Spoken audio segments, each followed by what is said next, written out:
News, जनजागृती साध्यम, हक्काचे लोकमाध्यम।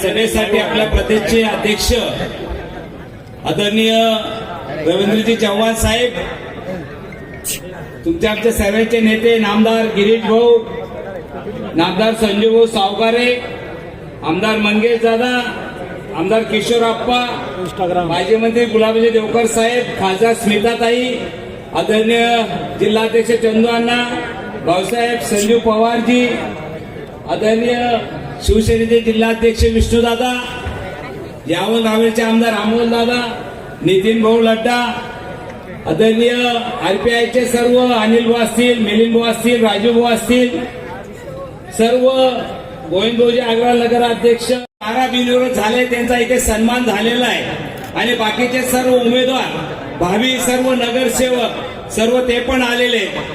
आज खरं इतकी मोठी प्रचंड सभा होते, आपण सर्वजण त्यांना आशीर्वाद देण्यासाठी आलेलो आहोत आणि आदरणीय साहेबांचं मनोगत विकास म्हणजे त्याचा वचननामा झाला, दिल्ली गल्ली ते दिल्ली विकासाची किल्ली, हा एक त्याला दिलेली आणि त्या माध्यमातून जनतेचा सेवक म्हणून मला वाटतं भारतीय जनता पार्टी महायुतीचा कार्यकर्ता ज्या वेळेला समाजात काम करतो त्यावेळेला आम्ही लोकप्रतिनिधीपेक्षा आमच्या भारताचे लाडके पंतप्रधान मोदी साहेब ते जरी म्हणतात की मी पंतप्रधान जरी असलो तरी मी या जनतेचे सेवक आहे आणि या माध्यमातून आम्ही कार्यकर्ते सुद्धा जनतेचे सेवक म्हणून वाटतं समाजामध्ये काम करण्याचा प्रयत्न करत असतो।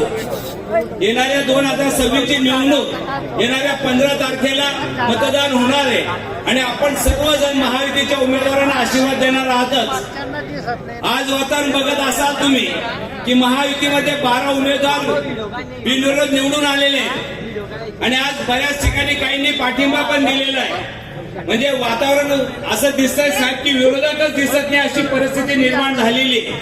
पण आज हे असताना आम्ही 2018 ची निवडणूक नामदार गिरीश भाऊंच्या नेतृत्वात लढली आणि त्यावेळेला भाऊने सांगितलं की आम्हाला विकासाच्या मुद्द्यावरती निवडणुका लढायच्या आहे, आम्हाला कोणावरती टीका टिप्पणी करण्यात रस नाहीये, आम्हाला जनतेची सेवा करण्याची आणि त्या मुद्द्यावरती 57 नगरसेवक मागच्या वेळेला जनतेने आशीर्वाद दिले, ते निवडून दिले आणि त्या माध्यमातून काही मध्ये थोडा ब्रेक लागला भाऊ, जे काही फुटून गेले त्यातला एक पिंपरा गावाचा एक होता भाऊ आणि मला वाटतं आणि काही मधल्या काळानंतर विकास करत असताना आदरणीय आपले मुख्यमंत्री देवेंद्र भाऊच्या नेतृत्वात त्यांच्या आशीर्वादाने आम्हाला या गोष्टीचं समाधान आहे की जळगावकरांचं महापालिकेचं कर्ज मुक्त होऊ शकलं ते फक्त महायुतीच्या सरकारमध्ये होऊ शकलं, कारण इतकं मोठं कर्ज होतं की आज 1200 कोटी कर्ज झालं असतं ते जर नील झालं नसतं।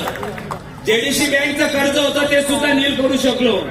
आज जळगाव शहरामध्ये बघत असाल तुम्ही पिंपराळकर आहे, तुम्ही ज्या पिंपराळ ब्रिजून येतात त्या ब्रिज साठी 2019 ला शेवटची सभा स्टँडिंग याची मीटिंग होती कॅबिनेटची, त्या शेवटच्या मीटिंगला 95 कोटी रुपये निधी त्यावेळेला महायुती सरकारने दिले आणि मला वाटतं असे बरेच विकासाचे कामं, शिवाजीनगरचा ब्रिज असेल, आसोद्याचा ब्रिज असेल, शिवपाणीच्या ब्रिजचं भूमिपूजन झालेलं आहे, बायपास सुरू झालेला आहे, समांतर रस्ते होत आहे आपण बघत असाल 70% झालेले आणि या माध्यमातून नवीन एमआयडीसीचं जनतेपर्यंत नेण्याचं काम महायुती सरकार करतंय। आज विकासाच्या माध्यमातून पूर्ण भारतामध्ये नसेल एवढं जळगाव जिल्ह्याला मेडिकल हब कॉलेज नामदार गिरीभाऊच्या नेतृत्वात इथे आलेलं आहे, नवीन स्टेडियम इथे मंजूर झालेलं आहे, आता इंटरनॅशनल मॅचेस सुद्धा जळगाव जिल्ह्यात जळगाव शहरात होऊ शकतील असं भव्य स्टेडियम इथे मंजूर झालेलं आहे। सांगण्यासारखं खूप आहे, पण वेळ कमी असल्यामुळे मी ते सांगेल की मी काय सांगतो की राजू मामा काय म्हणतात, भारतीय जनता पार्टी महायुतीचा आमदार काय म्हणतो, याच्यावरती विश्वास नसत बसेल तर माहिती अधिकार आपला राईट्स आहे, तो आपला अधिकार आहे. तुम्ही जळगाव महापालिकेमध्ये माहिती अधिकार मागवा आणि विचारा तिथे माहिती अधिकारमध्ये की महापालिकेचं कर्ज केव्हा नील झालं, शिवाजीनगरचा ब्रिजचं केव्हा झाला, पिंपळाचा ब्रिज केव्हा झाला, शिवपालनेचं ब्रिजचं भूमिपूजन केव्हा झालं, नवीन एमआयडीसी केव्हा मंजूर झाली.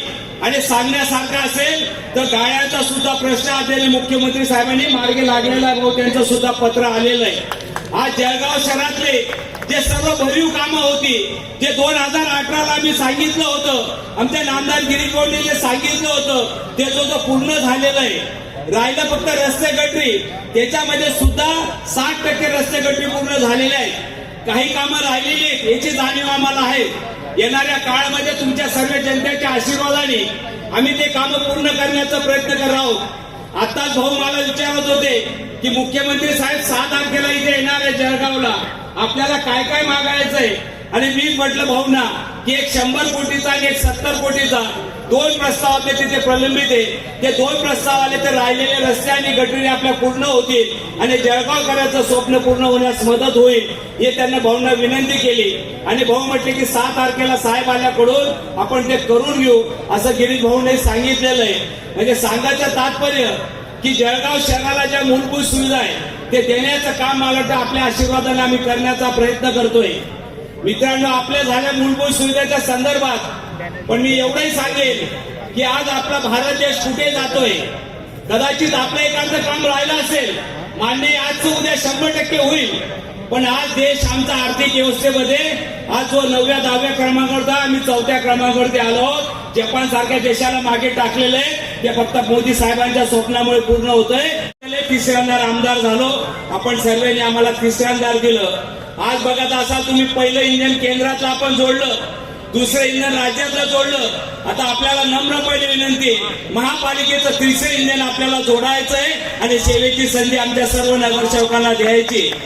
या भागातील 7, 8, 9चे उमेदवार आपण सर्व बघितले आणि या उमेदवाराच्या माध्यमातून आपण सर्वातले आपल्या माणसातले राहणारे उमेदवार आहेत. मग त्याच्यातले सर्वसामान्य जनतेची सेवा करणारे उमेदवार आहेत आणि मला वाटतं आपण त्यांना प्रचंड मतांनी निवडून द्यावं अशी आपल्या सर्वांना नम्रपणे विनंती करतो. हो, थोडासा काहीतरी म्हणजे कोणी म्हटलं मला की बा गावाचा उमेदवार दिला नाही असं काहीतरी चर्चा चालू आहे.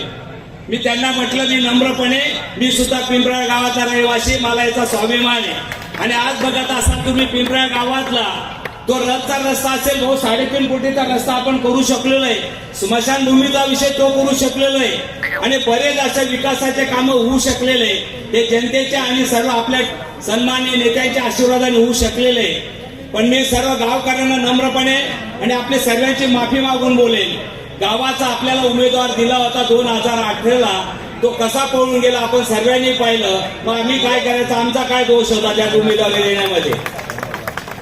त्याच्यातलाच एक उमेदवार भाऊ बंडखोरी केली, भारतीय जनता पार्टीच्या विरोधात उभा राहिला. मग आमचा काय दोष होता, तुम्ही परत बंडखोरी केली. पक्षाने तुम्हाला एका घरामध्ये 2-2 पदं दिली, आई नगरसेविका झाली, मुलगा नगरसेविका झाला, पण तरी तुम्ही बंडखोरी केली आणि पक्षाच्या विरोधात उभे राहिला. आता मी सर्वांनी विनंती केली की आपलं फ्युचर आहे भारतीय जनता पार्टीमध्ये. मी फक्त सांगेल, मी टीका टिप्पणी करत नाही. जर तुम्ही गावाचा मुद्दा घेत असेल तर सर्वात पहिले त्या गावच्या उमेदवाराला जाब विचारला पाहिजे की तुला एवढं पक्षाने दिल्यानंतर तू का गद्दारी केली. हा प्रश्न अगोदर आम्हाला दे, नंतर मत मागायला आमच्याकडे. हा मला वाटतं आपण सर्वांना गावकऱ्यांनी प्रश्न विचारला पाहिजे. पण तरी आपण सर्वांना सांगेल, आम्ही सुद्धा आपल्या गावातले जे जे काही कामं असतील ते मला वाटतं बऱ्यापैकी केलेले आहेत आणि भविष्यात सुद्धा मला वाटतं राहिलेले काम आम्ही पूर्ण करण्याचा नक्कीच प्रयत्न करणार आहोत. आपण सर्वांनी पूर्ण गावाने मला वाटतं या परिसरात लोकांनी, मग लोकसभा असेल विधानसभा असेल, भाऊ 70 ते 80% मतं हे भारतीय जनता पार्टी महायुतीच्या उमेदवाराला दिलेले. आपण सर्वांनी आशीर्वाद दिलेले, असेच आशीर्वाद तुम्ही आमच्यावरती राहू द्यावे ही नम्रपणे आपल्याला विनंती करतो. भविष्यात सुद्धा सेवा करत असताना आपला सेवक म्हणून, आपला मुलगा म्हणून, आपला भाऊ म्हणून मी नक्कीच आपली सेवा करण्याचा, आमचे सर्व नगरसेवक खासदार असतील, आम्ही असू, भारतीय जनता पार्टी महायुतीच्या माध्यमातून मला वाटतं सेवा करण्याचा आम्ही प्रयत्न करू आणि गल्लीपासून तर दिल्लीपर्यंत जर सरकार असली तर विकासाची गंगा आपल्यापर्यंत येईल. आज फक्त महापालिकाच नाही, जर आवास योजनेच्या घराच्या योजना असतील, केंद्राच्या योजना असतील, अमृत योजना असेल, भुयार गटरीच्या योजना असतील, त्याचं सुद्धा भूमिपूजन झालेलं आहे भाऊ. त्याचे आधुनिक शेतीचे नवीन क्षितिज उघडणारा scitech at work, Jain hills, Jalgaon.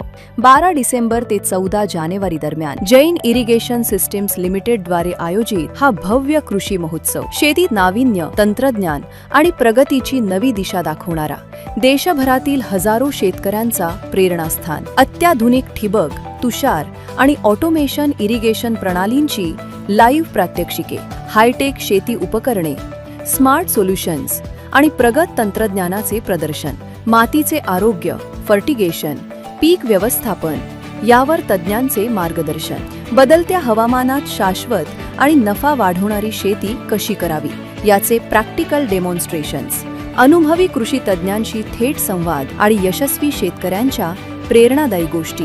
हा महोत्सव केवळ प्रदर्शन नाही तर भविष्याची शेती अनुभवण्याची सुवर्ण संधी आहे. या महोत्सवाला आपण भेट देणार असल्यास आपले नाव व तारीख अगोदर नोंदवा. त्यासाठी QR कोड स्कॅन करा.